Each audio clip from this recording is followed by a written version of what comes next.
Azathoth, H.P. Lovecraft Mythos. While the moniker the Blind Idiot God might not exactly strike fear into people's hearts, Azathoth, an outer god in H.P. Lovecraft's Mythos, is not a creature to be trifled with. Residing outside reality in a place said to be the center of ultimate chaos, Azathoth is an immortal, omnipotent being who cannot be killed because the very concept of destruction is beneath it. Still, though, it's true that Azathoth doesn't exactly fit our normal conception of a godlike being, but that's Lovecraft for you. Everything is just weird and uncanny. It doesn't even have a fixed appearance, so we can't really tell you what it looks like. All we know is that even the slightest glimpse upon Azathoth is said to result in utter and complete destruction of any mortal beholder. If you're not yet convinced, consider that Nyarlathotep, a shape-shifting god who drives civilizations insane for fun, is basically Azathoth's servant. That should give you a sense of what we're dealing with here. All of reality is said to be the product of Azathoth's dreaming. The universe is quite literally in its nap-time hallucination, sustained only as long as it keeps snoozing. So, how do you put a thing like that to sleep? Well, a troupe of lesser gods have the thankless job of playing a demonic flute and dancing around it in a mind-numbing symphony. And you thought your job was hard. The one above all, Marvel. There's no shortage of powerful Marvel characters. You've got cosmic entities like Galactus and the Living Tribunal, or maybe you're a fan of some ultra buffed up version of Doctor Strange with like 12 magic capes. But all of these titanic beings stand absolutely zero chance against the one above all. Marvel's ultimate god, he is the only being in the multiverse who doesn't play by any rules, and that's because he's the one who wrote them all. In Marvel canon, the one above all is omnipotent, omniscient, and omnipresent. Every panel, every word balloon, every heroic sacrifice, and multiversal collapse are all part of the story that he is unveiling to us using nothing but his trusty pencil, or whatever it is that gods use to draw. He rarely shows up in the comics, and when he does, his appearances are always cryptic. Sometimes he appears in the form of a glowing figure, other times he appears as Jack Kirby himself, the legendary comic book artist who co-created most of the Marvel Universe. He has no weakness and no equal. Even the Living Tribunal, a being that can vaporize realities with a glance, serves the one above all. Thanos, with his Infinity Gauntlet, as strong as he is, would be like a little toddler with a glow stick compared to this guy. Arguing with the one above all is like a comic book arguing with its own author. It's meaningless, it makes no sense, and yet you'll still find yourself losing every single time. The Presence, DC. Feeling kinda left out, DC decided to go on Temu to order their own version of the one above all. Is the joke that we would have made here had the Presence not made his first comic appearance over half a century before the one above all. Basically the DC Universe's version of the Abrahamic god, the Presence has taken many forms over the years, sometimes a glowing humanoid figure, sometimes a literal voice in the void, and sometimes showing up as a dapper older gentleman wearing an immaculate suit. And he rarely intervenes, preferring to allow free will and moral growth. One of the clearest demonstrations of the Presence's power is through the Spectre, a divine entity representing wrath. Spectre is an unstoppable spirit of vengeance who can annihilate entire timelines when unleashed and only operates under the Presence's authority. When Spectre becomes unstable or strays too far, it is the Presence who reins him in or revokes his mission altogether. The Presence created everything. Time, space, heaven, hell, the very idea of power, that's his invention too. You don't fight the Presence, you only exist because he hasn't decided otherwise yet. Oh, and at one point, he leaves, like he just dips. He hands over all control of existence to a mortal girl named Elaine Bellick and quietly exits the stage. That's just how confident he is, because who else would retire from running the cosmos and trust a teenager to keep it spinning? Super Tengen Toppa Gurren Lagann. Tengen Toppa Gurren Lagann. Super Tengen Toppa Gurren Lagann, or STTGL, is a mech so mind-breakingly strong and massive that it makes entire galactic clusters look like cute little fashion accessories. It's not just big, it's the size of multiple universes big.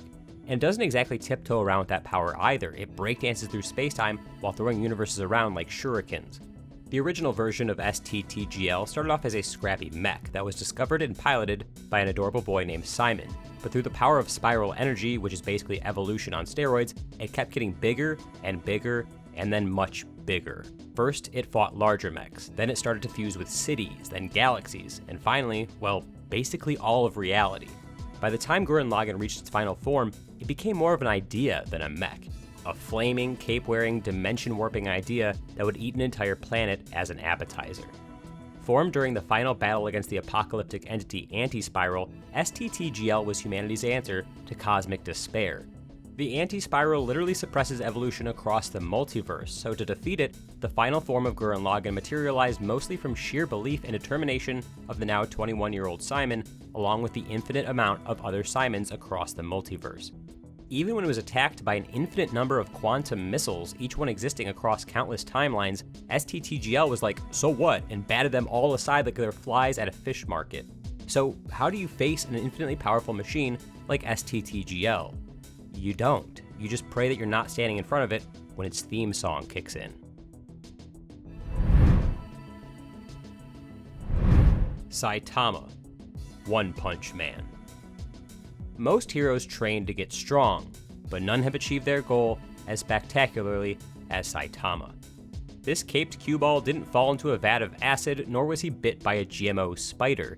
He decided to do it hardcore, and he started doing 100 push-ups, 100 sit-ups, 100 squats, and then ran 10 kilometers every single day for 3 years straight. The result? Enough power to end any fight with a single punch and a shiny dome that, when you think about it, only makes him more aerodynamic. Saitama has torn down mountains, vaporized planet-busting monsters, and split clouds across the entire atmosphere, all with a single punch. He once jumped from the moon so hard that he landed back on Earth almost instantly. How did he get to the moon in the first place? Not important. For all the enemies that he's faced, no monster, no god, no apocalyptic threat lasts more than a few seconds against Saitama. His fights are one-sided beatdowns, with him barely even trying.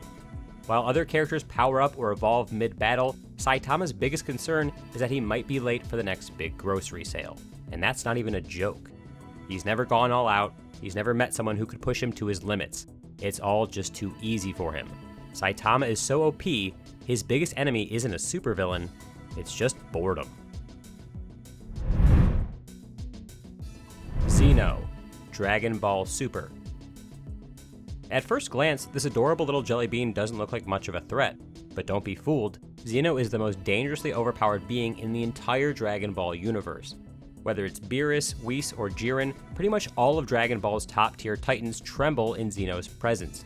Zeno is the Omni-King, the god of gods, the absolute sovereign of all realities across all timelines. If he's in a bad mood, entire universes are snuffed out, all with a single flick of his cute little wrist. Zeno doesn't need a reason. Maybe someone in that universe annoyed him, maybe he just didn't like its vibe. There's no appeals process, no pop-up saying, "Are you sure you want to delete that person?" He is the absolute authority in the world of Dragon Ball, and nearly everyone else is too frightened to question his decisions. He's basically unkillable, having survived the destruction of an entire timeline. Oh, and there's two of him. After the aforementioned timeline destruction, Zeno met his future self and they instantly became besties. Now, there are two multiverse-wiping gods just hanging out, high-fiving each other, all while erasing realities whenever they feel like it. It's not easy choosing Zeno's biggest flex, but we'll go with the time that he erased 6 entire universes before the story even began, just because he was annoyed with them. Then, during the Tournament of Power, he wiped out multiple other universes like they didn't matter at all, because to him, they really didn't. That's some peak god energy if I've ever seen it. Eru Ilúvatar, the Tolkien verse. Before the stars twinkled, there was Eru Ilúvatar, the supreme creator in Tolkien's vast universe. From him came the Ainur, immortal spirits in whose rank Gandalf was considered just another guy, and yet, despite being mighty beyond comprehension, the Ainur were still but minuscule fragments of Eru Ilúvatar himself. Under Eru's guidance, the Ainur sang the Ainu Lindale, a celestial chorus that allowed for Ea, the universe, to be birthed. Even when Melkor, the mightiest of the Ainur, tried to corrupt the Ainu Lindale with his own music, Eru simply wove that act of rebellion into his divine plan. Basically, if he ran up to Eru and yelled, "We have a problem," he'd already be dusting his hands off and calmly responding, "No, we don't." Eru lives outside the circles of time, yet his will permeates all things everywhere. He alone has the power to create new life directly, as he did with the elves and men, which are considered his children. Even the Valar, who are considered godlike in Middle-earth, cannot grant true sentience or free will. That spark comes only from Eru. And when the men of Numenor defied the Valar's law in search of immortality, Eru changed the very shape of the world, bending the flat earth into a globe and removed Amon, the continent of immortals, from the planet entirely to prevent it from ever coming within mortal reach. But while Eru Ilúvatar is supposed to be truly infallible and perfect in every way imaginable, he clearly still makes mistakes sometimes. Because really, ask yourself, what kind of perfect being would allow that god-awful Golem video game to ever see the light of day? Arceus, Pokémon. Before the concept of gyms and badges, before anyone had the thought to plaster Pikachu's smug little face on every single lunchbox, there was Arceus, the OG Pokemon. According to Pokemon mythology, Arceus hatched from an egg in a swirling void of nothingness.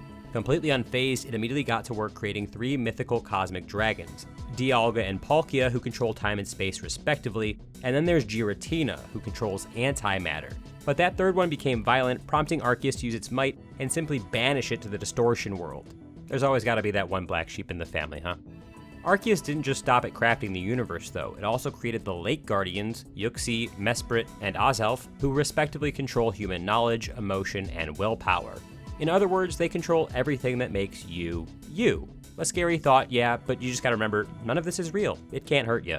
Even teleportation and time travel are no big deal for Arceus, and if you get it mad, it has no qualms about turning you into a dent in the sidewalk. Gameplay-wise, Arceus holds the unique ability Multi-Type, which allows it to become any Pokemon type depending on the situation. It also learns an absurd number of moves with sky-high base stats across the board. For those 2 reasons alone, you'd best pray you don't end up on the opposite side of the field to Arceus. And within the Pokemon universe, Arceus is hailed as the invincible deity that it is. Entire temples have been built to honor it. There are cults, myths, and there's even warnings that disturbing it could lead to universal collapse. The Emperor of Mankind, Warhammer 40k.